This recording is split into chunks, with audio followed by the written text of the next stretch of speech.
あなたは魔女の存在を信じますか？16世紀、スコットランド。魔女の存在を信じ、彼らの殲滅こそ神から与えられた使命であると強く信じた一人の王、ジェームズ6世。生後わずか13ヶ月でスコットランド王に即位した彼は、8歳にしてラテン語の聖書を即興でフランス語と英語に訳すことができたと言われるほどの天才だった。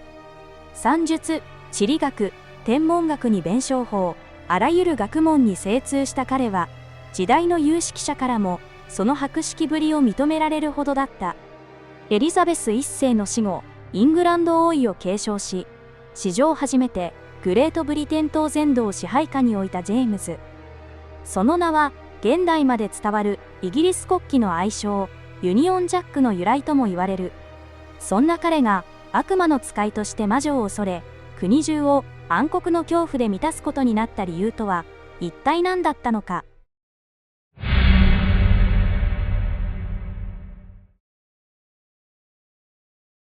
スコットランド王ジェームズ6世、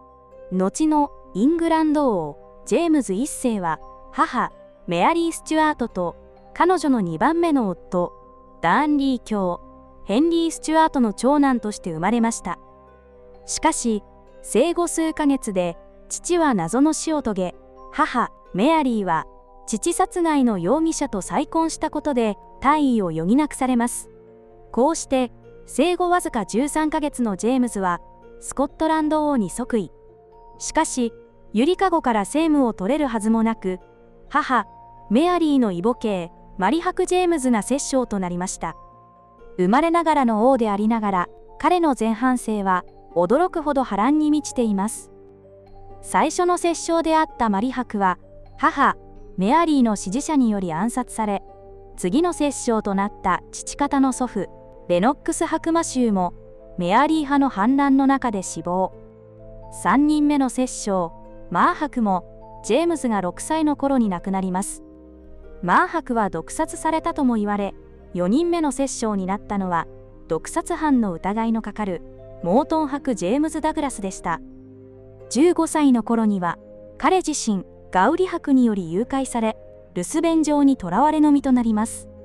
10ヶ月ほどで脱出に成功しましたが、その後も暗殺の脅威が消えることはありませんでした。こうした少年期の経験が彼の人格形成に大きな影響を与えたことは言うまでもありません。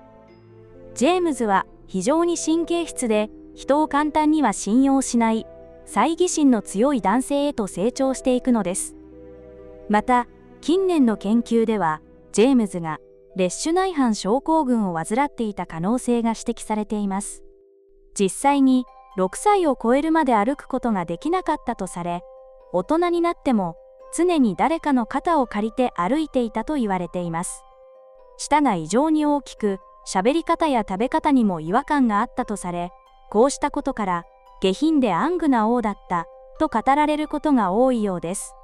その一方、8歳にしてラテン語聖書を即興でフランス語や英語に訳してみせるほどの神童ぶりを発揮。12歳の頃の彼のカリキュラムは、新約聖書やイソクラテスの弁論術を通したギリシャ語学習、ラテン語執筆訓練、さらに算術、地理学、天文学など膨大なものでした。その博識ぶりは、政治的には敵対していたフランスのカトリック枢機卿ジャック・ダビド・ペロンが、この男はプラトンの再来だ、王が哲学者となったのか、哲学者が王となったのかと絶賛したほどです。神経質で人間不信ながら論理的で理知的な青年に成長したジェームズ。そんな彼も王族としての義務を果たすため結婚を考えるようになります。彼が選んだのはデンマーク王女アンナでした。ところがアンナがスコットランドへ向かう船は猛烈な嵐に見舞われ、ノルウェーへの退避を余儀なくされます。この頃、同性愛的な傾向が噂となっていたジェームズは、噂を払拭したかったのか、自ら迎えに行くと言い出し、船に乗りました。無事、アンナとの対面を果たしたジェームズは、天候の回復を待つ間、デンマークへ滞在。神学者であり、悪魔学にも精通していたニルス・ヘミングセンや天文学者ティコ・ブラーエなどと出会います。そして彼らとの出会いこそが後の魔女狩り王ジェームズ誕生の転機となったのです。ヘミングセンの説いた魔術は悪魔との契約による心理的な迷信であるという一見合理的な魔術理論は学識高いジェームズの心を捉えました。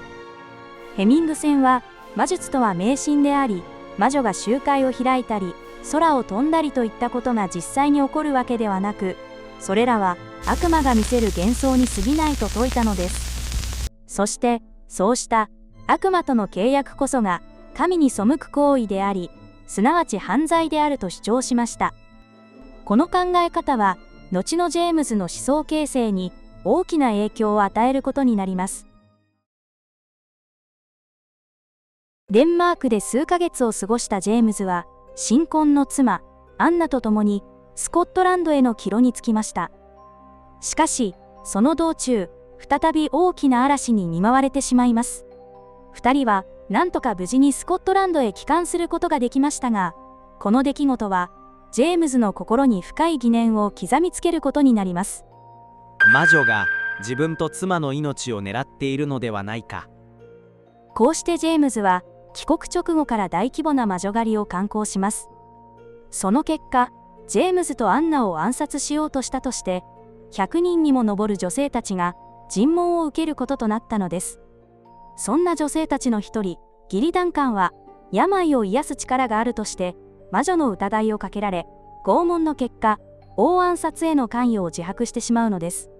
彼女の自白により、70名もの共犯者の名が明かされ、巨大な魔女ネットワークが、王と王妃の暗殺を企んでいたとされました。そして、共犯者として告発された者の一人、アグネス・サンプソンの登場は、ジェームズの確信を使命感へと変えていくことになります。アグネス・サンプソンは、厳格で落ち着いた雰囲気の中年女性でした。告発を受けたアグネスでしたが、一連の魔女事件への関与を否定。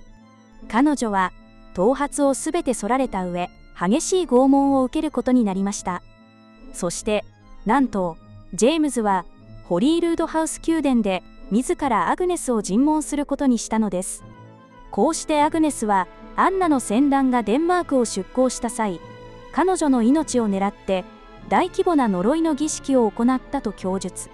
その内容は、驚くべきものでした。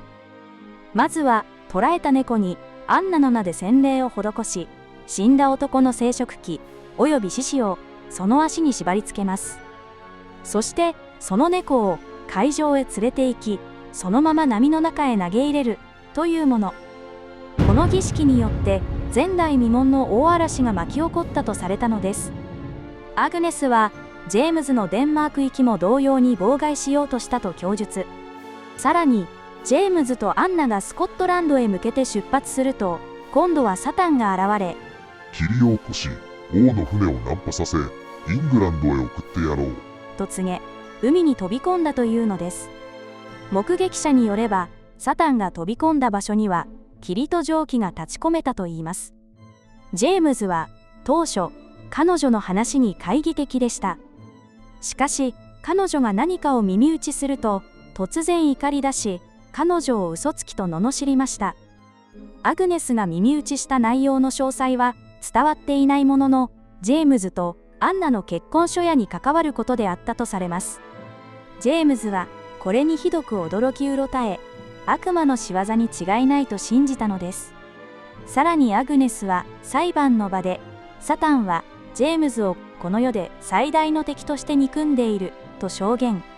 こうしてジェームズは自分こそが悪魔の脅威からキリスト教信仰を守る正義の騎士だと思い込むようになるのです。結局、アグネスはエディンバラ城の丘で杭に縛り付けられた後絞殺され、その遺体は灰になるまで焼き尽くされました。魔女狩りを始めたからにはやり遂げるほかはない。私がジェームズ・スチュワートだからではない。私が神に選ばれた王だからである。これはジェームズが一連の魔女裁判、ノースベリック裁判決着後に発行したスコットランド便りからの一節です。彼はこのパンフレットの中で扇動的な表現で魔女の恐怖を煽りました。こうした王の執着がスコットランドの民衆生活に大きな影響を与えたことは言うまでもありません。教会には投書箱が設置され、魔女と疑わしき者たちを告発することが奨励されました。この匿名の告発システムは、個人的な恨みやいさかいから隣人同士を告発する恐怖のシステムへと変わっていくことになったのです。そして、ジェームズ自身が執筆した魔術論は、こうした集団ヒステリーと、それによる魔女狩りの流れを、ますます加速させていくことになります。魔女の存在を信じない者たちこそ魔女である。魔女たちは人々の感情を操り、愛や憎しみを植え付けることができるのだ。それだけではない。奴らは我々の命を奪うことも、嵐を呼ぶこともできる。悪霊を使って人々をもてあそび、家に呪いをかけてポルターガイストを引き起こす。